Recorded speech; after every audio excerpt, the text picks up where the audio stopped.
In the 2040s, the Tantalus base is built on Mars. A crew of 8 astronauts go on a mission to gather samples that last 6 months, and today is their last day. In 19 hours, the spacecraft Aurora will come from Earth to pick them up. In the Martian desert, Vincent and Rebecca drive a rover toward an excavation site, noticing there's a sandstorm incoming. Once they get there, Vincent calls Kim on the radio to tell her it's time to return to the base, reminding her they need to get ready for departure. However, Kim ignores him and keeps on digging, desperate to find good samples. While they wait, Vincent tells Rebecca that he's tired of Kim's attitude and he doesn't look forward to the 6-month trip back to Earth, even if he's eager to be home. When Kim finally boards the rover, she complains about the fact they're going back with nothing to show because 6 months weren't enough to accomplish anything. As they drive back, they get a call from Captain Charles, who urges them to hurry up because they need help fixing their communications link to the Aurora. At the base, Richard manages to restore the signal but also has to fix the power, which has been in trouble because of the storm. Meanwhile, Marco asks Charles for a last trip to the excavation site because he needs to fix a broken gamma sensor. Charles is hesitant but eventually agrees, telling him to take Richard too and to return before dark. When the trio arrives and sees Marco and Richard leaving, Kim complains because it isn't fair that she was forced to come back while the guys get to leave again. On the way to the site, Richard is shocked to learn Marco lied. They aren't going to fix anything, they're going to pick a sample of something called microscopic anomaly. Back at the base, Vincent repairs the cooling system while chatting with psychologist Robert. He's noticed the approach trajectory of the Aurora and thinks it looks like drunk driving. Meanwhile, Kim checks Marco's workstation to find his real intentions behind the trip and discovers an image of cavities on a rock. Rebecca points out that the cavities seem to be microbial borings, and when they look at the sample under the microscope, they find signs of bacterial cell division.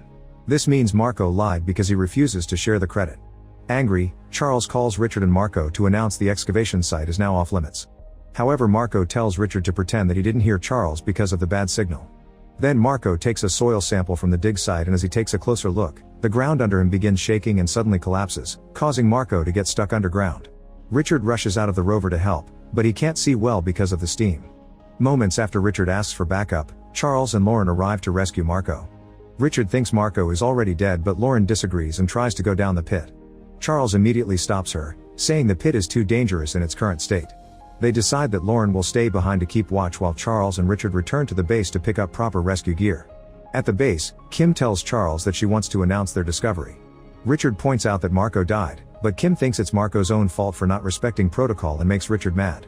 The group contacts Mission Control, who has seen the report and gives them permission to retrieve Marco regardless of the risk. Before leaving, Robert wants Charles to scold Kim for her behavior because Marco's death isn't his fault, but Charles says that every crew mistake is his responsibility. While Charles takes Rebecca, Robert, and Vincent back to the site, Lauren waits in the rover. Suddenly she hears someone trying to get inside the vehicle and tries to inform Charles over the radio, but he can't hear her because of the storm interference. When the team finally arrives at the excavation site, Lauren has disappeared.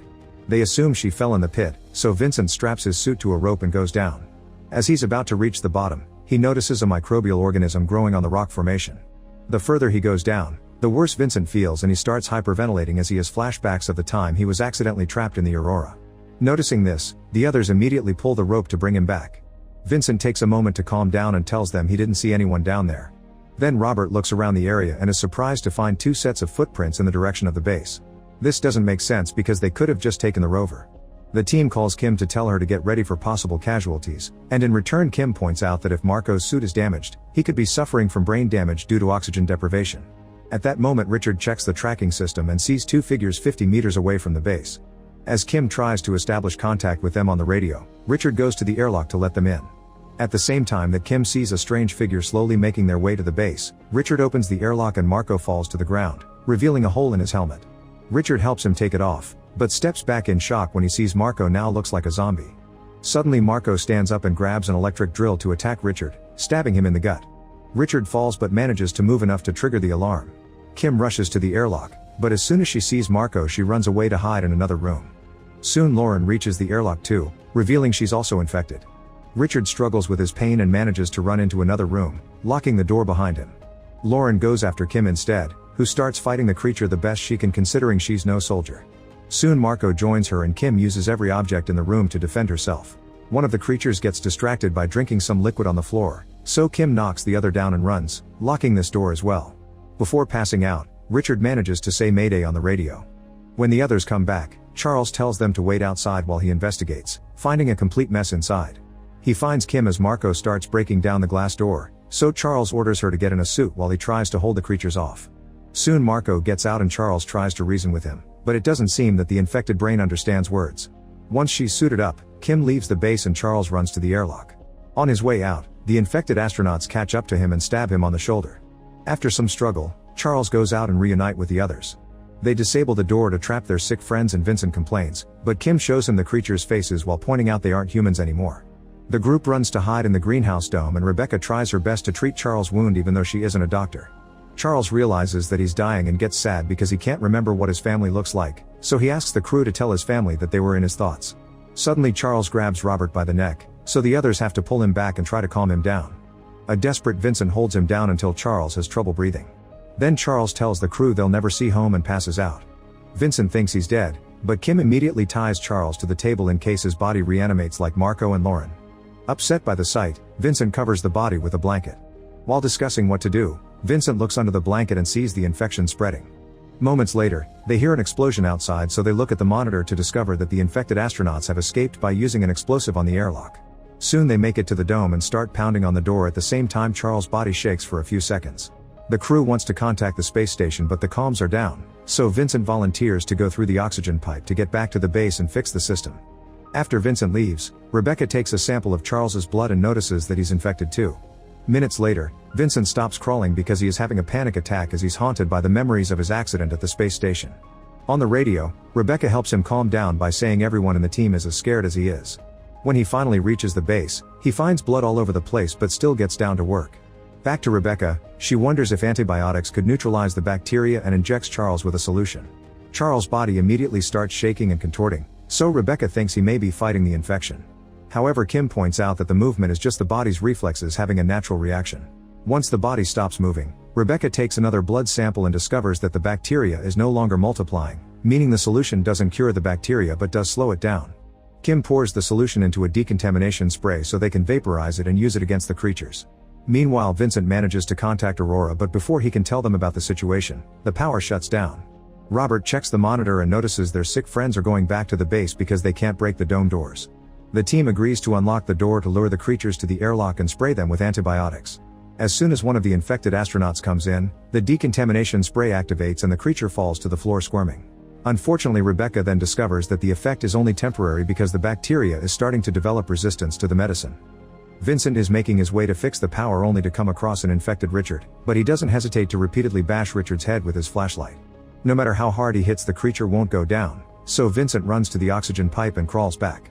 He asks Rebecca to open the panel while warning her he didn't seal the other end of the pipe. The others put on their helmets before pulling Vincent out, then Kim grabs 2 bottles of antibiotics and throws them at Richard, who isn't held back. Vincent and Rebecca run to open the airlock, hoping to escape. At that moment, Robert notices that Charles' body is starting to reanimate, so he runs to and locks the door behind him, leaving Kim with to die under the creature's attack. When he joins Vincent and Rebecca, he just tells them Kim didn't make it. In the airlock, the creature they sprayed before is starting to wake up, so Robert kicks it a few times in fury. Then the trio finally opens the airlock and runs away, but on their way out their infected friend stabs Rebecca in the leg with scissors. Fortunately, the crew is fast enough to reach the rover and Vincent injects Rebecca with an antibiotic, hoping it'll help her body fight the bacteria. The group leaves in the rover, but after a few moments they realize they don't have enough power to reach the landing site. They'll have to walk there, which Rebecca can't do because of her wound. Vincent thinks they should take Rebecca to the base to treat her injury, but Robert thinks they should leave her behind because she's infected. Rebecca points out Robert may be infected too because Charles grabbed his neck, but Robert changes the subject. He remembers there's another rover at the excavation site, so they head there instead. Once they reach the right spot, Robert makes his way to the other rover on foot and then contacts Vincent on the radio, telling him to leave Rebecca. Vincent refuses, so Robert gets away alone. Vincent comes out to stop him but it's too late. To make matters worse, he sees that the infected ones have been following them and are getting closer, thus Vincent and Rebecca drive the rover through the sandstorm in hopes of losing them. Vincent thinks they'll have enough power to get to the landing site in the morning once the sun charges the rover's batteries. Meanwhile, the Aurora departs from the space station and heads to Mars. In the morning, Vincent wakes up and finds a message from the space station, informing them a rescue team is on its way. Vincent tries to respond to the message, but the space station can't hear him. Then he realizes that Rebecca left the rover, so he begins following her footsteps. Eventually he finds her, but Rebecca tells him to stay back because she can feel the infection already taking effect. Desperate to save her, Vincent runs to her anyway, so Rebecca removes her helmet and dies of suffocation. In just a few minutes, her body reanimates and attacks Vincent, who fights her to restrain her. Rebecca begs him to end things for her, so Vincent chooses mercy and bashes her head with a rock. Moments later, Vincent sees the Aurora approaching, so he runs to the landing site. Unfortunately, there also are 3 creatures heading there, so Vincent tries to warn the Aurora not to open the hatch, but they can't hear him because of the storm interference. As soon as the rescue team comes out, the creatures attack them and kill them, and their screams of terror can be heard by Vincent on the radio. He still keeps going and finds the creatures feeding on the rescue team, but at least they don't notice him. There's also a body rotting in the most awful of states. Then Vincent enters the ship, and after locking the door, he finds Robert in the cockpit. He's still self-aware, yet Vincent can already see signs of infection and says they can't risk taking the bacteria to Earth. Robert quickly attacks him and a fight ensues, during which Robert stabs Vincent's helmet. As the ship starts flying on its own and shakes terribly, the men continue fighting and Vincent repeatedly headbutts Robert until he stops moving. Next, he takes off his helmet stained with Robert's blood and opens the hatch, sending Robert's body out into space. During the few seconds in which he struggles to breathe, Vincent imagines Rebecca comforting him. Afterward, Vincent sends a message to the station to tell them everything that happened. He knows there's a chance he's infected, so he explains his plan to crash the ship on Mars as soon as he notices any symptoms. The Aurora continues to fly while he waits for a response. Make sure to subscribe and turn on notifications so you can watch more videos like this. Thanks for watching.